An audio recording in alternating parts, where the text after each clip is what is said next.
Balthazar ഉണ്ടോ? ഉണ്ട്. ആരാണ്? ജിജി മോൾ, ബെൽത്താസറിന്റെ ഫ്രണ്ടാ. ഓ, മനസ്സിലായി. എങ്ങനെ? ഉച്ചയ്ക്ക് ബെല്ലിനെ വിളിച്ചിരുന്നല്ലേ? ആ. വരും. ബെൽ. യെസ്. ജിജിമോൾ. ജിജിമോൾ ഭയങ്കര സുന്ദരിയാണല്ലോ. സുന്ദരിയൊക്കെയാണ്, പക്ഷെ എന്നാ ചെയ്യാനാ? ഇരിക്കും, കുടിക്കാൻ എന്തെങ്കിലും എടുക്കാം. ആ, നീ വിളിച്ചപ്പോ ഞാൻ ബൈക്കിലായിരുന്നു. കവലയിൽ ഞാൻ കുറേ നേരം നിന്നായിരുന്നു. അയ്യോ, ഇതാ ഫയലും. ഞാൻ ഇറങ്ങിയതാ അങ്ങോട്ട്, പക്ഷെ അപ്പോഴാ അച്ഛന് കൂടുതലായി. പിന്നെ ഈ ട്രിപ്പിളിലും പരിപാടിയൊക്കെ ആയിട്ട് ആകെ. ഓ, അപ്പൊ ഒരു ഉത്തരവാദിത്തമൊക്കെ ഉണ്ട് ഇപ്പൊ. ഞാൻ ഇവിടെ വെറുതെ ഇരിക്കാനെന്ന് ഇപ്പൊ മനസ്സിലായില്ലേ? അത് മനസ്സിലായി. എന്നിട്ട് അച്ഛനെവിടെ? ആ മുറില വാ. നിന്റെ മാഡം എത്ര സൂപ്പറാന്ന് ഞാൻ വിചാരിച്ചില്ല കേട്ടോ. എനിക്ക് ഇച്ചിരി പേടിയാവുന്നുണ്ടേ. എന്നതിന്? എടി, അവരൊക്കെ വേറെ ലെവൽ ആൾക്കാരാ, നമ്മളൊന്നും മൈൻഡ് പോലും ചെയ്യത്തില്ല. പക്ഷെ ബെൽ എന്നുള്ള ആ വിളി കേട്ട അങ്ങനെ തോന്നത്തില്ലല്ലോ. ഇതാ ചാൻ.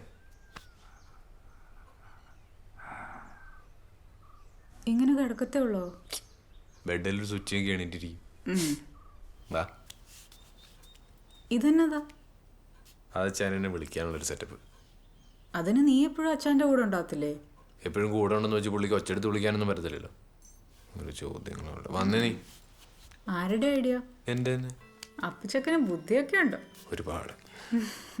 ബെല്ലിനെ ഇവിടെ നിന്ന് ഓടിക്കാനുള്ള പരിപാടിയാണല്ലേ? ഓടിച്ചില്ലേ ശരിയാവില്ല ചേച്ചി. ഉഴപ്പിൻ്റെ ഉസ്താദാ. ഏയ്, നമ്മളൊരു പിടിയിട്ട തീരാന്ന് ഉഴപ്പിക്കുള്ളൂ. പേടിക്കണം. എന്നാ നമുക്ക് ഇറങ്ങാം. അല്ല, എനിക്കിന്ന് ഇവിടെ നിൽക്കണം. അച്ഛനും ട്രിപ്പ് ഇട്ടേക്കുമല്ലേ? സർട്ടിഫിക്കറ്റിൻ്റെ കോപ്പി ഞാൻ എടുത്ത് വെച്ചിട്ടുണ്ട്. പക്ഷെ ഒറിജിനൽ പിന്നെ പ്രൊഡ്യൂസ് ചെയ്യേണ്ടി വരും. ഞാൻ ഇറങ്ങുവാണ് ചേച്ചി. ഇത്ര പെട്ടെന്നോ? വീട്ടിൽ അനിയത്തി ഒറ്റയ്ക്ക. ചേച്ചി മോളെ, ഒരു 20 മിനിറ്റ്സ് ആണ്. ഈ ട്രിപ്പ് തീരുമ്പോഴത്തേക്ക് ഞാൻ എത്തിയേക്കാം. ഓക്കെ. വാ. ശരി ചേച്ചി. ആ ട്രിപ്പ് കഴിഞ്ഞാൽ നിനക്ക് വീട്ടിൽ പോയിക്കൂടെ? ആ ട്രിപ്പ് കഴിഞ്ഞ് അടുത്ത ട്രിപ്പ് ഇട്ട് കൊടുക്കണം. എൻ്റെ പൊന്ന് ജിജി, ഒന്ന് വന്നേ വേഗം.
അച്ഛൻ ഓക്കെ.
മിടുക്കനാട്ടോ. വൈകുന്നേരം നല്ല കഷ്ടപ്പാടായിരുന്നല്ലേ? ഓ, എനിക്കിപ്പോൾ ആ കഷ്ടപ്പാടൊന്നും അറിയത്തില്ലാത്ത അവസ്ഥയാണ്. അതെന്താ? മാഡം എപ്പോഴും ഇങ്ങനെ അടുത്തുണ്ട്. മാഡം ഒന്നും വേണ്ട, സെലേന അത് മതി.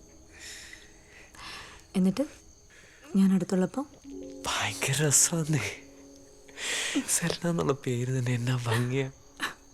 എൻ്റെ മമ്മി ഇട്ട പേരായത്. എനിക്കൊരു കൂട്ടുണ്ടായിരുന്നു, തന്നെ പോലെ ഒരാൾ.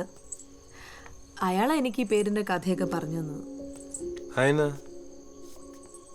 സെലേന എന്ന് പറഞ്ഞ യവനരുടെ ദേവതയാണ്, ചന്ദ്രദേവത. അങ്ങനെയാണെ മമ്മി അറിഞ്ഞിട്ട പേരാ. നോക്കിയേ, ആകാശത്തൊരു റാണിയെ പോലെ സൂചിച്ചങ്ങ് നിൽക്കല്ലേ അവള്. സംഭവം ഇവിടെ നോക്കുമ്പോൾ റാണിയാണ് സൂചിച്ച് നിൽക്കുക എന്നൊക്കെ തോന്നും. അടുത്ത് വന്നാലും സത്യം എന്താണെന്ന് മനസ്സിലാവും. എന്നാ ശൂന്യതയിൽ അങ്ങനെ ഒറ്റപ്പെട്ട് നിൽക്കല്ലേ, കുറേ നീറുന്ന മുറിവുകളൊക്കെ ആയിട്ട്. അതിനെ രാജാവ് വീണുപോയതുകൊണ്ടാണോ ഒറ്റപ്പെട്ട് നിൽക്കാന്നൊക്കെ പറയുന്നത്? അച്ഛനെയാണോ ബലരാജ എന്ന് ഉദ്ദേശിച്ചത്? ആ,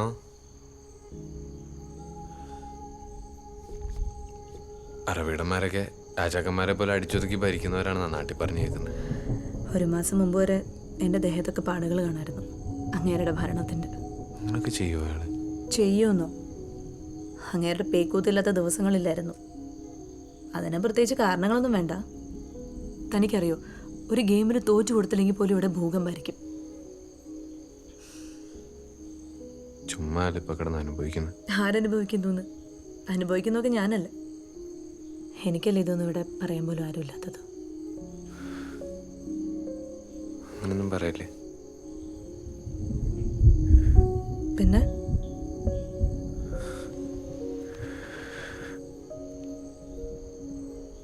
ഒരു റാണിയാകുമ്പോൾ ഒരു കാലാളെങ്കിലും കൂടെ ഉണ്ടാവില്ലേ?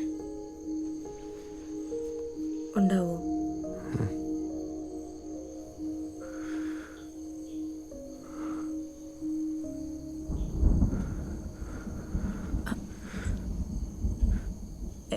എങ്കിൽ ഞാൻ ഡിന്നർ റെഡിയാക്കിയിട്ട് വരാം. ഡിന്നറിന് എന്താ വേണ്ടത് തനിക്ക്?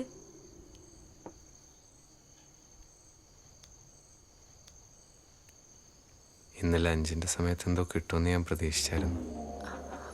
അതെയോ?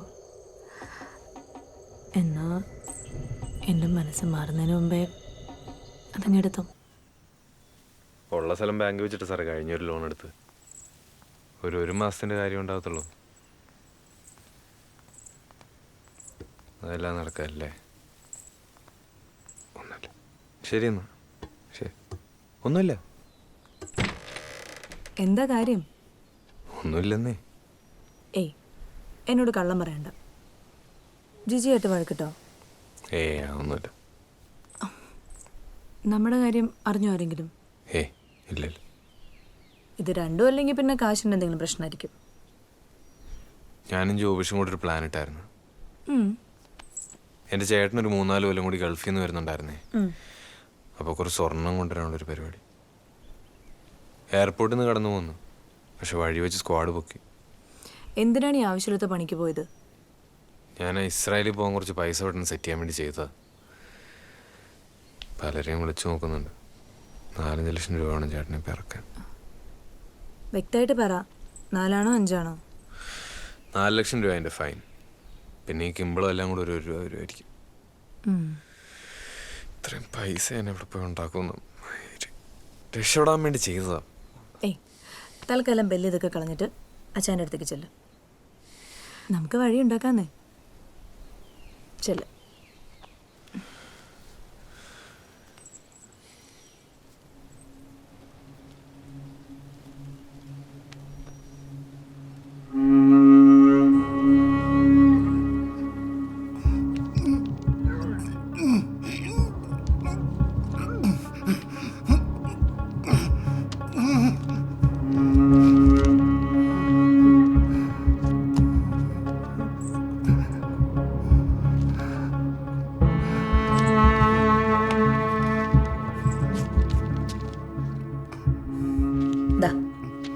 ഇപ്പൊ പ്രശ്നമല്ലേ, സോൾവ് ആയില്ലേ?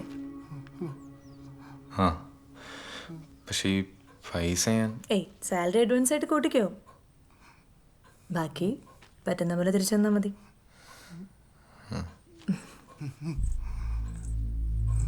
സലണ